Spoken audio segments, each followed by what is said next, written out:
दोस्तों नमस्कार। और जैसा कि आप लोग जानते हैं कि किसान अपने मांगों को लेकर के सड़क पे आंदोलित हैं और जगह जगह दिल्ली के कई बॉर्डर्स पे उन्होंने रास्ता जाम कर दिया है और आज भी उनकी सरकार से वार्ता चल रही है। लेकिन क्या लगता है कि सरकार इतनी जल्दी इनकी मांगों को सुन लेगी या इनके मांगों पर विचार करेगी? आज इन्हीं मुद्दों पे बात करेंगे और इस मुद्दे पे भी बात करेंगे जहां पे ट्रांसपोर्टर ने पूरी तरह से किसानों के जो आंदोलन है और चल रहे हैं उनकी मांगों को लेकर के पूरी तरह से किसानों को समर्थन दिया है। और ट्रांसपोर्टर्स ने भी कहा है कि अगर सरकार किसानों की जो मांगे हैं उन पे सुनवाई नहीं करती है तो वो भी जगह जगह चक्का जाम करेंगे और पूरे भारत के अंदर में अलग अलग ट्रांसपोर्ट सेक्टर, चाहे टैक्सी हो, गुड्स ट्रांसपोर्ट हो, ट्रक वाले हो, बस वाले हो, ऑटो वाले हो, हर एक एक इंसान, एक एक भारतीय किसानों के साथ खड़ा है। और हम आज बात फिर से दोबारा से करते हैं गोल्डी जी से। और गोल्डी जी ने, जैसा कि 30 नवंबर को आपने देखा होगा कि किसानों के आंदोलन में उन्होंने अनाउंस किया था कि पूरा ट्रांसपोर्ट सेक्टर साथ खड़ा है और वो स्ट्राइक करेंगे अगर किसानों की बात नहीं मानी जाती है तो बात करते हैं गोल्डी जी से। गोल्डी जी, आज बहुत सारे यहाँ पे टैक्सी ट्रेड वाले हैं, ऑटो ट्रेड वाले हैं, ट्रक वाले हैं, बस वाले हैं, सब इकट्ठे हुए हैं और रणनीति ये बन रही है कि आज जो सरकार से बात चल रही है, अगर वो बातचीत सफल नहीं होती है, जो लगता नहीं इतनी जल्दी सरकार मानने वाली है, तो आने वाले वक्त में जैसा ट्रांसपोर्ट सेक्टर ने कहा कि किसानों के साथ वो खड़े हैं और सरकार अगर उनकी बात नहीं मानती है तो वो चक्का जाम करेंगे। आज उसी की रणनीति के तहत हम लोग यहाँ इकट्ठे हुए थे। तो अपने ट्रक वाले, बस वाले, जो टैक्सी वाले हैं, आज उनसे आपकी क्या बात हुई? देखिए, आज जैसा कि आप सब भाइयों को पता है कि कल हमारी एक दिल्ली में मीटिंग हुई थी जिसके अंदर आज हमारे साथ सारे ट्रक एसोसिएशन, बस association, tempo association, taxi association, auto association, सारे हमारे पदाधिकारी वहाँ मौजूद थे। और कल ही हमारे all India motor transport Congress के अध्यक्ष श्री कुलतरन सिंह अटवाल जी ने एक हमने एक चक्का जाम का भी आह्वान 8 दिसंबर से, यदि हमारे ट्रांसपोर्टरों के समर्थन में, क्योंकि हमने समर्थन दिया ट्रांसपोर्टरों अपने फार्मर भाइयों को, किसान भाइयों को, और अगर उनकी नहीं आज की जो मीटिंग है उसमें नहीं सुनवाई होती और कोई उनकी चर्चा विफल रहती तो हम उनके साथ कंधे से कंधा लगाकर खड़े हैं और आने वाले समय में 8 दिसंबर से चक्का जाम की रणनीति तैयार है। और आज इस समय हमारे साथ जो भाई हमारे खड़े हैं सारे लगभग टैक्सी यूनियन से, ऑटो यूनियन से, ड्राइवर भाई ऐसे हैं जो आज सब परेशान हैं और इनको सबको पता है। वो उसके बारे में ज़्यादा चर्चा आपको टैक्सी यूनियन से हमारे भाई खड़े हैं वो बताएंगे कि किस तरीके से आज कॉर्पोरेट सेक्टर के निजीकरण से हमारी टैक्सी यूनियन, टैक्सी ऑपरेटर कैसे मरते जा रहे हैं। उसके बाद आज यही वही चीज़ें कैसे आगे लागू सरकार हमारे किसान भाइयों पर हो रही है। और आज हम आपको बड़ी दर्दनाक बात बताएं, आज हम सारे यहाँ संजय गांधी ट्रांसपोर्ट नगर में all India motor transport Congress के बैनर के तले अपने अध्यक्ष जी के उसके कहने पर हम सब अपनी जितनी तमाम अपनी स्वेच्छा अनुसार हम सारे यहाँ पहुँचे और आज हमारा वहाँ जाने के लिए रखा। हमारा सिंगू बॉर्डर पे हम सब जा रहे थे तो रास्ते में दिल्ली पुलिस द्वारा, ट्रैफिक पुलिस द्वारा, बुलडोज़र द्वारा सारे रास्ते ब्लॉक किए गए हैं। कहीं पे पब्लिक को आने जाने नहीं दिया जा रहा और सारे हमको फिर वापसी मुड़कर यहीं पे रुकना पड़ा। ये एक समझ नहीं आ रही कि सरकार किस तरीके की रणनीति अपनाती जा रही है और ये आम जनता की, एक नागरिक की आवाज़ को दबाती जा रही है, जो आज एक पूरे विश्व में एक किसान भाइयों का एक मुद्दा पूरे विश्व में जो इतना चर्चित हो चुका है, जो इतना अग्रेशन पकड़ चुका है, जो एक आंदोलन इतना तेज़ हो चुका है, तो इसको आम पब्लिक भी समझ रही है पर ये सरकार क्यों नहीं समझना चाह रही। इसके लिए आज हम सारे बड़ा दुख है और बहुत जल्दी कल तक हमें और भी जो आपका ये हमारा जो 8 तारीख का निर्णय हो चुका है, शाम को अभी तक उनकी मीटिंग चल रही है जहाँ हमें पता है और अभी खत्म नहीं, उसके बाद जो निर्णय आता है फिर उसके बाद हम कल अपना और रणनीति करके आगे इसको करेंगे। बाकी हमारे साथ बाकी सारे भी भाई आज यहाँ मौजूद हैं, आप देख सकते हैं। हमारे साथ मौजूद है संजय गांधी ट्रांसपोर्ट नगर के वेलफेयर एसोसिएशन के बख्शी साहब। बख्शी साहब, मैं आपसे पूछना चाहता हूं कि संजय गांधी ट्रांसपोर्ट नगर एक हब रहा है ट्रांसपोर्टर का और जिस तरह से किसान परेशान है, तो जैसा ट्रांसपोर्ट और स्ट्राइक की बात चल रही है और जगह जगह चक्का जाम करने की बात चल रही है, आगे की रणनीति क्या होगी आप लोगों की? हम कल पहले भी अनाउंस कर चुके हैं। हमारे को ऑल इंडिया ट्रांसपोर्ट कांग्रेस के प्रेसिडेंट सरदार कुलतरन सिंह अटवाल जी, वो जो कनाडा में हैं, किसी वजह से वो कोरोना की वजह से नहीं आ पा रहे हैं, तो उन्होंने पहले भी कल परसों भी अनाउंस किया है जो ये किसान भाइयों के साथ है, समर्थन है पूरा हमारा। जो ये किसान भाइयों की सुनवाई नहीं करेगी गवर्नमेंट, जो उनके फैसले नहीं करेगी, तो हम भी किसान भाइयों के साथ हड़ताल पर जाएंगे। जब 90 लाख ट्रक है ऑल इंडिया ट्रांसपोर्ट में, तो वो सारा जाम पे चक्का जाम हो जाएगा जी। संजय गांधी ट्रांसपोर्ट नगर भी पूरी तरह से बंद कर दिया जाएगा। बिल्कुल, जब चक्का जाम हो जाएगा सब ट्रांसपोर्ट बिल्कुल टोटली बंद हो जाएगा, सारा टोटली बंद कर दिया जाएगा जी। टोटली दुकानें भी उनके साथ है, सब ट्रेड वेलफेयर एसोसिएशन भी साथ है, बॉडी बिल्डर साथ हैं, सब साथ हैं। आप कहाँ से हैं? यही ट्रांसपोर्ट नगर। आप भी ट्रांसपोर्ट नगर से हैं। जो किसानों का आंदोलन जो है, जिसके तहत ट्रांसपोर्टर भी साथ खड़े हैं, बहुत सारे अलग अलग तबके के लोग साथ खड़े हो गए हैं और सरकार उनकी बात नहीं मान रही है, कुछ कहना चाहेंगे आप इसके लिए? हम किसानों के साथ हैं। सरकार को हम यही कहना चाहते हैं जी, भी सरकार के आगे ये जो किसानों ने आंदोलन शुरू कर रखा है, इस आंदोलन में जब हम ट्रांसपोर्टर भी 9-8 तारीख को आ जाएंगे, किसान सरकार के लिए बहुत परेशानी खड़ी हो जाएगी, आम पब्लिक की भी बेचारी दुखी होगी। मोदी सरकार को यही बेनती है भी जल्द से जल्द किसानों का हल निकाले तो किसानों का हल निकाले, जल्दी से ये रोड जो ब्लॉक हो रखे हैं ये खुलें, नहीं 8 तारीख को किसान ट्रांसपोर्टर भी जब हमारे भाई हड़ताल पे चले गए तो सरकार के आगे बहुत बढ़िया परेशानी आने वाली है जी। हमारे साथ टैक्सी यूनियन के रवि राठौर जी खड़े हैं। राठौर जी इधर आएंगे जरा आप, और आपसे पूछना चाहूँगा कि पूर्ण तरीके से जितने भी ट्रांसपोर्ट सेक्टर्स हैं सबने किसानों के साथ देने का वादा किया और सब खड़े हैं एकजुट होकर किसानों के साथ में।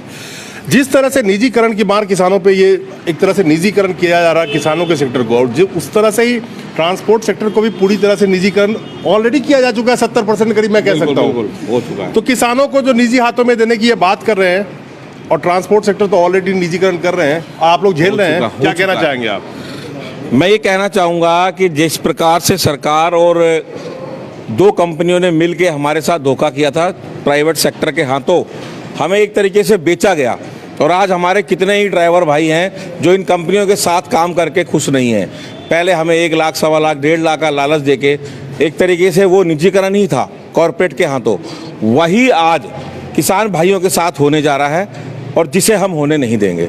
आज हमारे साथ पूरा टैक्सी ट्रेड, बहुत से चालक भाई इधर आप देख सकते हैं पीछे खड़े हैं, काफ़ी भाई आए भी नहीं हैं क्योंकि हम लोग सिंधु बॉर्डर पे जाना चाह रहे थे, किसान भाइयों को समर्थन के लिए उनसे मिलना चाह रहे थे, मगर सरकार ने प्रशासन लगा के चारों तरफ से पूरा ब्लॉक कर दिया, कहीं से भी हमें जाने का रास्ता नहीं मिला। इसलिए हम सब लोग यहाँ एकजुट हुए और यहाँ से हम अपनी आवाज़ बुलंद कर रहे हैं और इस सरकार को बता रहे हैं कि अगर आपने किसानों की बातों को नहीं माना तो पूरा ट्रांसपोर्ट सेक्टर आने वाले समय में चक्का जाम करेगा, जिसका खामियाजा सरकार को तो भुगतना ही पड़ेगा।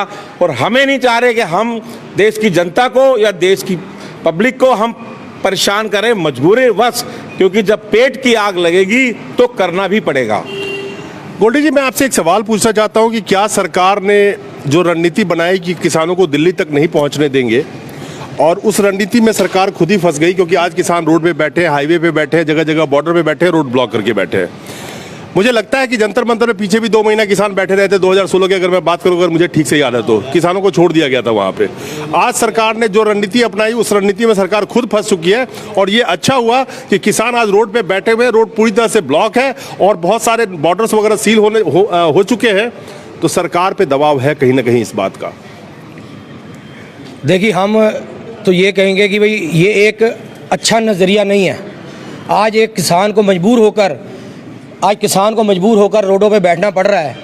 वैसे तो अगर ये इनकी एक इंसानियत होती कि अगर सही तरीके से, जिस तरीके से शांतिपूर्वक वो आ रहे थे और आज भी शांतिपूर्वक बैठे हैं, इनको दिल्ली रामलीला ग्राउंड या जंतर पर बैठ के अपना पूरा करने देते प्रदर्शन, तो शायद आज ये नौबत इनके ऊपर ये ना आती कि इनको सड़कों पर बैठना पड़ता। पर हाँ, आज सड़कों पर भी बैठे हैं तो भी किसान भाई का हमारा जज्बा कम नहीं है। वो चाहे वो जंतर मंतर बैठते तो भी इनका उससे 4 गुना ऊपर बुलंद जाना ही था, और आज इससे भी ऊपर गया है। तो कहने का मकसद ये है कि आज अगर ये सड़कों बैठे, हमें इस बात का दुख है, दर्द है, क्योंकि हम भी कहीं ना कहीं पीछे से सब अपने बड़े बुजुर्गों के अपने परिवार हमारे पीछे से किसानों के उससे जुड़े हुए हैं। हम आज ये देख रहे हैं, हमें खुद दर्द होता है। हम वहाँ गए, हमने वहाँ जाके देखा कि किस तरीके से बड़े बुजुर्ग वहाँ पे बैठे हुए हैं, आज अपना टाइम बिता रहे हैं, इतनी ठंड में बैठे हैं। तो ये आज एक अच्छा नज़रिया नहीं है। पर हाँ, ये ज़रूर है कि आज इसका सारे बॉर्डर बंद हो गए, सरकार को ये पता चल गया है कि आज आम पब्लिक भी सड़कों पर उतर चुकी है, सबको पता चल गया कि ये सरकार की एक नीति गलत हो चुकी है। एक सवाल मेरा बहुत अहम है जो कि मैं 2-3 दिनों से देख रहा हूँ, कुछ अनसोशल एलिमेंट्स भी बीच में घुसाए जा रहे हैं सर। नहीं, जो किसानों के आंदोलन को थोड़ा सा बदनाम करने की कोशिश कर रहे हैं, जिसमें 2-4 पकड़े भी गए हैं, जिनके वीडियो सोशल मीडिया पे चल रहे हैं, लाइव भी चलाया था कई लोगों ने। इस तरीके का कौन कर रहा है और क्या फ़ायदा है इसे? किसान हमारे देश की जान है, जनता है, वो अपनी मांगों को लेकर के बैठे हैं। इस तरह की हरकत करना, इतना बड़ा आंदोलन कितना शांतिपूर्वक चल रहा है, उसको बदनाम करने की एक साजिश भी कहीं ना कहीं चल रही है कि किस तरह से किसान के आंदोलन को बदनाम किया जाए। ये कौन लोग हो सकते हैं? सर, इसका सवाल का जवाब तो आप खुद दे सकते हो। भाई, हम लोग आज चौथा दिन है जब हमें रोका गया, जब गोल्डी जी हमारे साथ आए। आज हम 3 दिन से रोज़ लंगर लेके जा रहे हैं, वहाँ पे दवाइयाँ, बिस्तरे, और हमको वहाँ पे पूरा हमको सहयोग मिल रहा है। और मैं कहूँगा हमको दिल्ली पुलिस ने, हरियाणा पुलिस ने भी कहीं तंग नहीं करा अभी तक। हम डेली लंगर लेके जा रहे हैं। लेकिन आज ऐसा क्या हो गया कि संजय गांधी के आगे क्रेनें लग गई, हमें जाने नहीं दिया जा रहा। हमारे टैक्सी वाले यहाँ भाई खड़े हैं, इनको हमने अप्रोच करा, इनको सारे रास्ते पता है, ये कहते हैं हमें भी नहीं जाने दिया जा रहा। ऐसा क्या हो चुका है? और हम आपसे पूछते हैं, आप मीडिया, आप जागरूक लोग हैं, ये कौन लोग हैं जो बीच में आके उपद्रव मचा रहे हैं? और छोटी छोटी बाइट लेके फिर बोला जा रहा है कि आंदोलन जो शांतमय तरीके से चल रहा है। आप देखिए ना, वहाँ जाके वहाँ पे लंगर चल रहे हैं, दिन रात लंगर चल रहे हैं, सेवा हो रही है, झाड़ू मारा जा रहा है, ठीक है ना। अगर आप जाएंगे तो आपको ये नहीं पूछेंगे आप कहाँ से आएंगे, पहले कहेंगे आप लंगर खाओ। उसके बाद शाम को सफाई की जा रही है। और पहले हमको कभी बोला जाता है सिखों का प्रदर्शन है, कभी बोला जा रहा था पंजाब का, वो तो हमने पहले ही बॉयकॉट किया है गोदी मीडिया का, तो वो मैटर तो अब खत्म हो चुका है। नहीं, मैं तो हमेशा कहता हूं कि ये किसान आंदोलन है। बिल्कुल, किसानों का कोई कम्युनिटी नहीं है, ये किसान अपने आप में एक भारत है। ये किसान है, चाहे किसी भी कम्युनिटी के क्यों ना, किसान है। सर देखो, 50% जो है जीडीपी में, हालांकि कंट्रीब्यूशन 15% है किसानी का, लेकिन जो एम्प्लॉयमेंट है वो डायरेक्ट और इनडायरेक्ट 80% लोगों को किसानी से मिलती है, फार्म से मिलती है। और हम लोग इसलिए यहाँ पे खड़े हैं क्योंकि जो ट्रांसपोर्ट का धंधा है वो भी किसानी से ही चलता है। 80% जो हमारी गाड़ियों में माल जाता है, दाल, चावल, गल्ला, अनाज वगैरह, वो सब किसानी का ही तो प्रोडक्ट है। अगर किसान फेल हो जाएगा, आज उन्होंने किसानी दे दी इतने बड़े कॉरपोरेट को, वहाँ पे ज़मीनें दे देंगे, तो क्या बड़ी बात थोड़ी है। 1-1 लाख ट्रक दे देंगे, डाल देंगे, हर रूट पे डाल देंगे। कल को वो कह रहे हैं वॉलमार्ट आ रहा है। तो ये सारी सोची समझी रणनीति है।